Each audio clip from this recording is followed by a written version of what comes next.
It is week 3 of the high school football season in the state of Louisiana, and it's the Hash It Out Show Thursday night game of the week between the Patrick Taylor Tigers and the St. Martin Saints. We're here with the head coach of the St. Martin Saints, Coach Kevin Dizer. What's going on, Coach? Nothing much, man. Good morning to you. Thank you for having me on. Appreciate it as always. And week 3, and we're just trying to figure out how to get in that win column, but still excited. A lot of football left to play.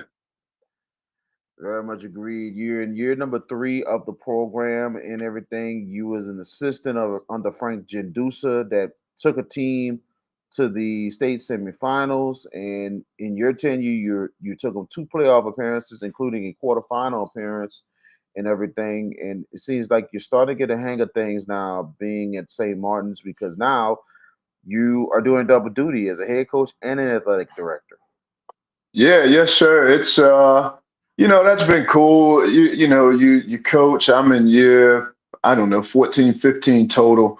And you always look for new challenges and things that spark your interest as you build your career. And so the AD part has been good. There's a lot to learn, there's a lot to do, a lot to deal with, but it's all good problems, as I like to say. And I'm really looking forward to continuing that challenge and that part and helping build and grow all of our athletic programs. And so it's been all good. It's been fun, and I'm very thankful and grateful to St. Martin's. And we're off to a good start on that end of things, and just looking forward to seeing how that continues to go. Yes, sir. Well, I tell you, you've been a part of probably the best maybe 4 years that St. Martin's athletics has ever had, not just with football, basketball, and other activities Yeah. has had all time highs more than anything else. The football team semifinals, quarterfinals, the basketball team making it all the way to the state semis and to the state finals. Hmm. And also, I think a lot of progress in baseball, softball, girls basketball, trying to get back into swinging things. What is the Yep. direction? What is the direction you think so far with St. Martin's athletics so far with all the turnaround that has happened? Yeah, I think as a whole, I think just our area kind of knows, we're going to be serious about athletics. I think, my first handful of years being in South Louisiana, St. Martin's was just kind of viewed as an academic school. And I think now people know we're serious about our sports, and we're getting more inquiries and things of that nature. And, there's still going to be challenges. There's still the tuition piece will not as cheap as other schools in the area. And then the academic part, you got to be a really good student and test to get in school. So you still have challenges with that part, but I embrace it, right? Like there's going to be a certain fit that you have to be to go to St. Martin's, and you embrace it and you own who you are, and you move along. And we're going to have challenges. I think our enrollment is a challenge. Our enrollment is fairly low right now, and that's going to present challenges. But those are all things we can overcome. And I think in high school sports, things are kind of cyclical, if you will. Sometimes they come and go, especially at a school like this. But overall, I just think the message that people know, man, we're serious about sports and we want to win in sports. I think that's kind of the message that is out there now.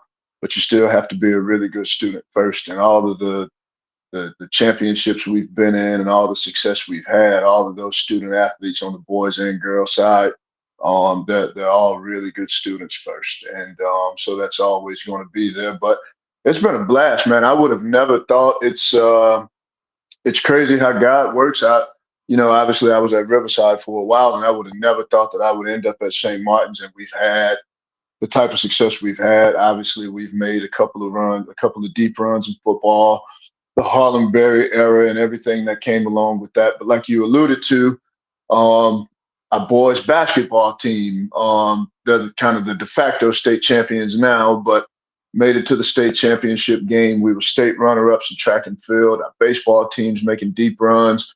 I've coached the girls basketball team the past few years, and we've been able to win the district in that.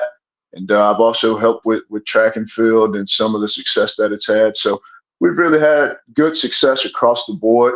And the thing that makes it cool is they're doing it in the classroom also. And a lot of those kids, they're not going to go on to be collegiate athletes, the majority of them, but they're going to go on to be doctors, attorneys, and business owners and things of that nature. So I really think kids that come through here, um, we're doing a really good job of building them to have long-term success in their life, and that's the most important thing for Very much understandable, and your team continues to grow every year. The roster gets a me. little Yeah, bit bigger and stuff like that. You know what I'm saying? 'Cause I know you still have two-way players, but eventually you're getting a lot more players that sometimes, hey, we might not have to have too many players to go both ways. We can have some, but we don't have to have yeah, a lot. Because yeah, and I think we're there this year. You know what I mean? Like it's exactly what you're saying. Our roster numbers have grown. When I got here as an assistant with Coach G, we were probably in the high 20s. And then and Coach Jindusha did a great job with building the program. They were probably less than that when he got here. And I think today we've probably got 39 kids in the program, and I want that number to continue to go up. And this year, we've got a lot of just decent average type of players, so we're able to get more guys in the field. We're probably playing, I don't know, we're probably playing 25 kids a Friday night, where in the past we've probably played 17, 18 kids on a Friday night, and that's hard to win that way. Hmm. And that's a really good number, 25. You know what I'm saying? That's Yeah. that Yeah. that's a great sign that, maybe just maybe one or two ways, but everybody else is out there playing. That builds a lot of depth to your team. Yeah, absolutely. It does. And taking a look, yourself, you've been in coaching, like you said, over 15 years. You are from Hmm. Sturmanton, Louisiana. Yes, sir. And you have a brother that is now a head Yeah. coach now that is in West Monroe, and Uh-huh. he's off to a pretty nice start up there. How you've been talking to him a little bit and stuff like that? How things are going with Coach Dizer out there in West Yeah. Monroe? Yeah. So since the season started, other than a text message here or there, I haven't really talked to him. Obviously we both know how it is, and so I let him do his thing, support him from a distance. So I haven't talked to him much during the season, but I think when he got the job or when he was going through the process of interviewing, we talked about a lot of things, and it was mostly, my experience as a head coach and just giving him, some behind the scenes tips of, hey, these are some of the things you're going to deal with. In my opinion, this is the best way to handle it. And so that's pretty much it. He's prepared. He's spent a lot of years as an assistant coach, as a strength coach as well. And he's seen football at every level. He played in the NFL for a little bit. He played in college, obviously in high school. And so he's prepared. And my message to him is that at a school like that, unfortunately you're going to be praised when you win, and they're going to run you out of town when you lose. Like that's the way it's going to go at a school like that. So you just make sure you do it your way, and you build a circle around you of people that genuinely have you back, because a lot of the outside noise is just that. It's going to be outside noise, and you can't worry about that. And so I think he understands those things, and I think he's going to do a great job. They just have to make sure they give him an opportunity to really build it and do it his way. And it seems like he's off, like you said, it seems like he's off to a really good start. So I'm excited about that. More so than anything, I just a credit to our mother and father, right? Like they didn't get the opportunity to go to college. Their life was different than the life that they built for us. And for them to have, I'm the youngest of four, so I've got two older sisters that have been very successful in what they do, and then for them to have, two sons that are, I think we're probably the only pair of brothers that are head coaches in Louisiana, and for them to have two sons to go on and do what we've done, I think just a credit to my parents. And that's really the only thing I like to tell people is, hey, me and my brother doing whatever we're doing, right? But that's all the credit to my mother and father back at home, sacrifices they made and the way they raised us. And I think me and my brother both understand what our obligation is, right? Because we were raised in that. He's at in terms of facilities and resources, he's at the premier program in Louisiana. And then for me, just a country kid from Sterlington to be at a school like St. Martin's, I don't come from this world at all, right? Where a school of this high academic stature and the independent school and all of that. I don't come from that world, so I understand my obligation. He understands his. We want to represent our families in the right way, and we want to open up doors for others to have those opportunities and really share the story that you can really come from anywhere, anytime to do anything. So I think it's pretty cool from that aspect for sure.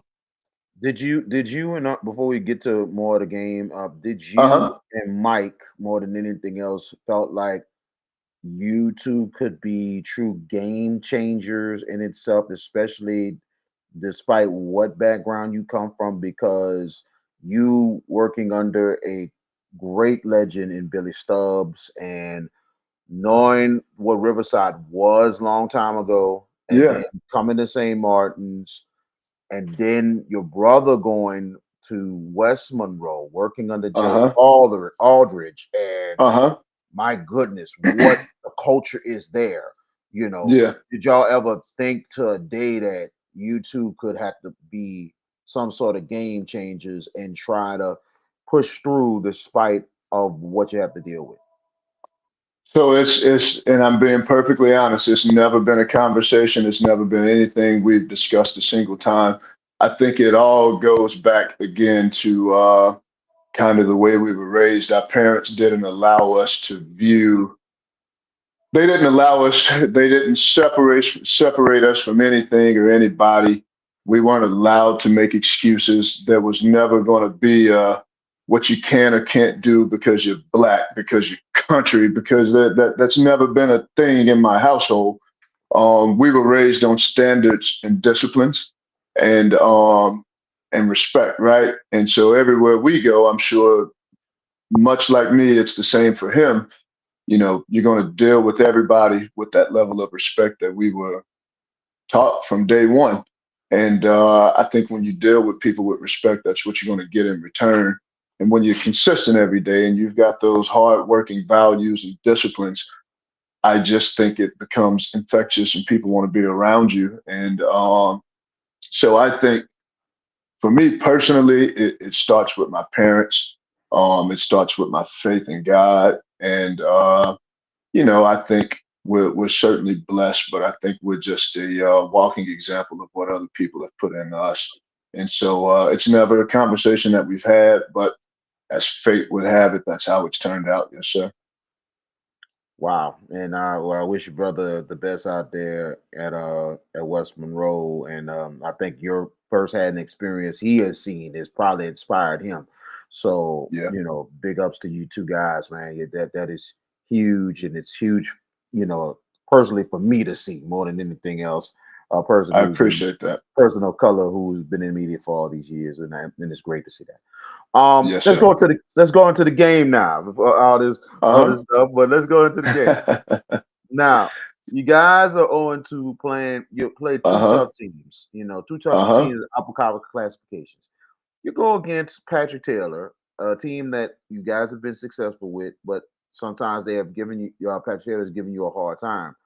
What we expect from St. Martin's coming up on Thursday against the Tigers of Patrick Taylor. Yeah, so I think this game's going to be crucial for us and our program and our kids from the standpoint of, and this is, I think the outside world expected us to, oh, you're not going to be any good. You're going to go back to old St. Martin's or those things. And I think within our locker room, like, that's not something we focus on. We've just got to be the best version of ourselves that we can be.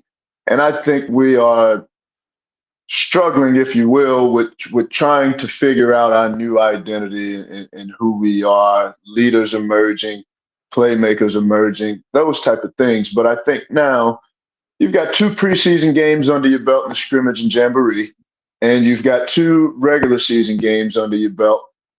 It's time to start showing who we are and what we're going to be. And so more than anything, I'm looking for our team to be extremely excited and fired up to play and play with a lot of energy and a lot of passion. And I think it starts with that. That's going to tell me a lot because we have played two really good football teams. I think Pearl River, um, look, bigger classification, right? Like, and that's, I don't really get into that a whole lot. Like, it's a football game. That's the next team on the other side. But the reality, they were bigger than us at the line of scrimmage, and they kind of pushed us around a little bit. But I thought we played a really good football game there.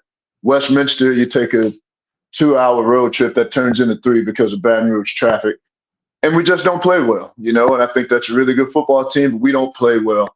I want to see how our team's going to respond. So I'm more excited about that than anything. Patrick Taylor, um, we've obviously got respect for him, but this isn't going to be about Patrick Taylor. This is going, from my perspective, right? This is going to be about St. Martin's and how do our kids respond to adversity. So it's the next opportunity. It's a really good opportunity, and our kids have to be fired up to play. And I'm looking for our defense to be flying around. We better be hitting people, and we just better play with a lot of passion and enthusiasm. You might see me come out of character for the first time if we don't, but that's what I'm expecting from our team this Thursday, and I think it's a great opportunity to turn our season around. Yes, sir.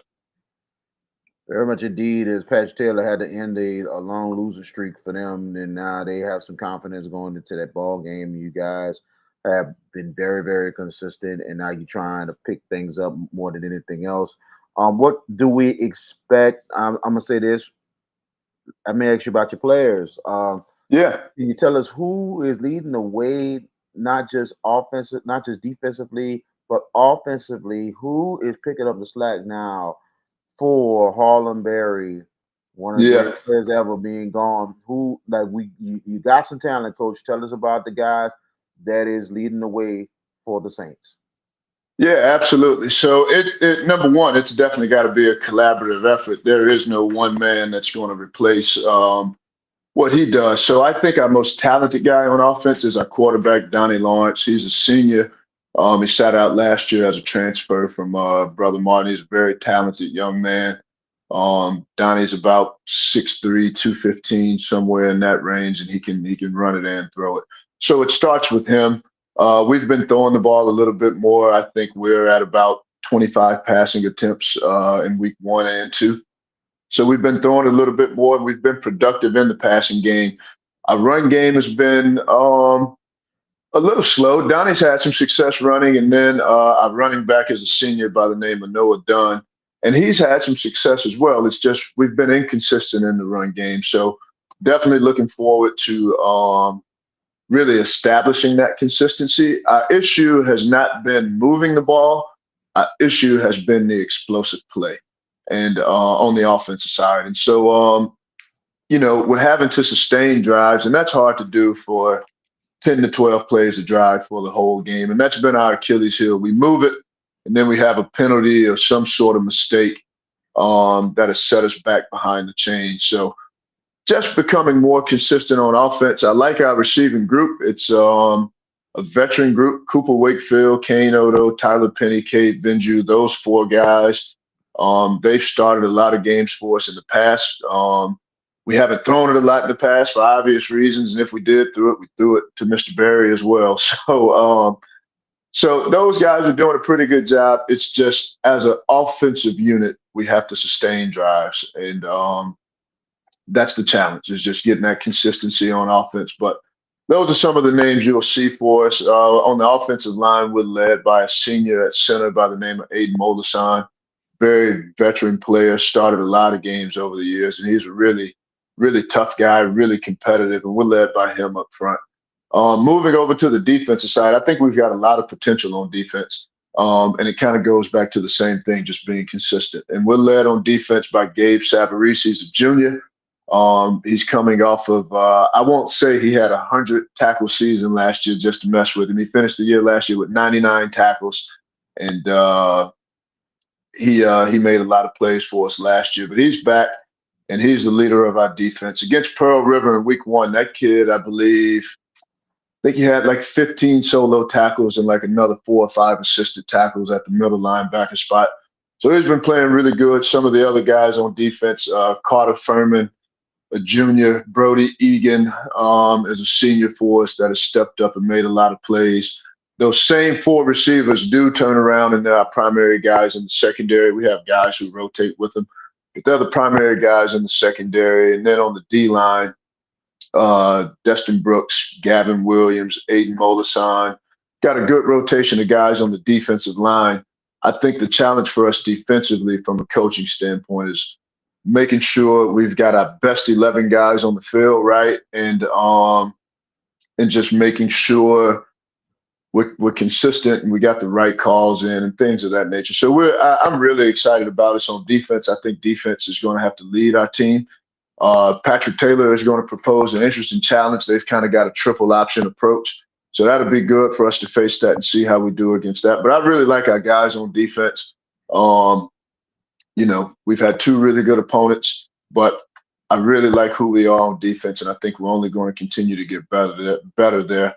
And I'm excited for this Thursday and what they could potentially do. And I've challenged Gabe Savarese to be more of a leader, like step up more. I don't care that you're a junior and you're not a captain. That's irrelevant to me as it pertains to being the leader out there on that field. Guys are going to follow you. You're out there making plays. You speak up. You be vocal. You be the quarterback of the defense and get you guys going. Looking at this Thursday's game, Jefferson Parish rules with the 6:30 kickoff. Yeah. Uh-huh. How the preparation. I know this week has been something that you got is about, instead of a whole 6 days, is like a 5-day prep, getting ready to Uh-huh. roll and everything else. How has been this week with the preparation, but not just that. What do you think about the atmosphere coming up this Thursday? St. Martin's, very good support, very good fan base. Will we expect them to take that drive to the West Bank on Thursday? Yeah, so I'll start with preparation. So I would give that advantage Patrick Taylor just because they are a triple option team, and that's not something you see every day, and it takes time to prepare. So for us on Wednesday, we'll probably have to do a little bit more than we would normally do the day before a game, and that's okay. It is what it is. So I like the Thursday games. It gives the kids an opportunity to have a little bit of break after that because we go Monday through Saturday in our program, and so playing on a Thursday night to give our kids an opportunity to have Saturday off. So I like that. In terms of the atmosphere, listen, I'm gonna brag about my Saints fans and my Saints parents through and through. Man, our support system is outstanding. Wherever we go, they're going to follow. They're going to be right there with us. I tell everybody the story I used when I was at Riverside. I hated coming to St. Martin's because it was dead. Nobody were at the games, and it was just dead. And it was a tough place to go play from that standpoint.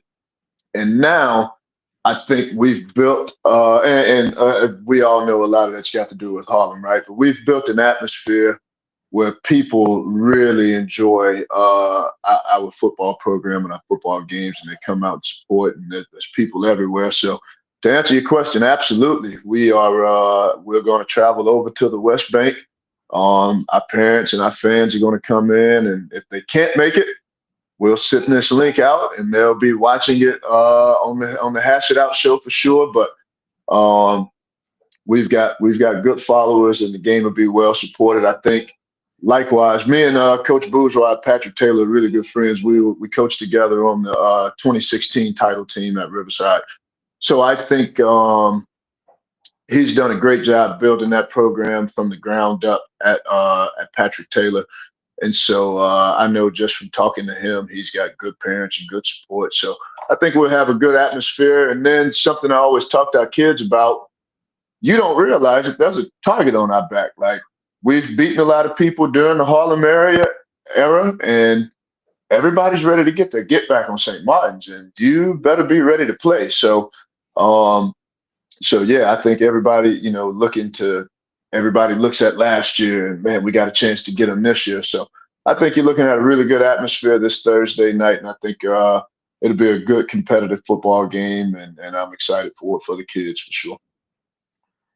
Patrick Taylor and St. Martin's. It'll be this Thursday night, the Hash Out Show Thursday night game of the week. Countdown to kickoff will be at a special time, 6:15 p.m. 6:15, and then we go to Jefferson Parish Rules at 6:30 for the kickoff, and we'll be on JB the Sports Guys YouTube exclusively for the game and everything. And the link is out, so we're gonna put it out there on our social medias and everything. We already put it out there, so we want you to tune in this Thursday night for that game. Hash It Out Show tonight, 7 p.m. and also Wednesday night at 7 p.m. We definitely appreciate y'all joining us. Coach Kevin Dizer of the St. Martin Saints, we appreciate you joining us. Thank you so much, and we wish you luck this Thursday. Yes,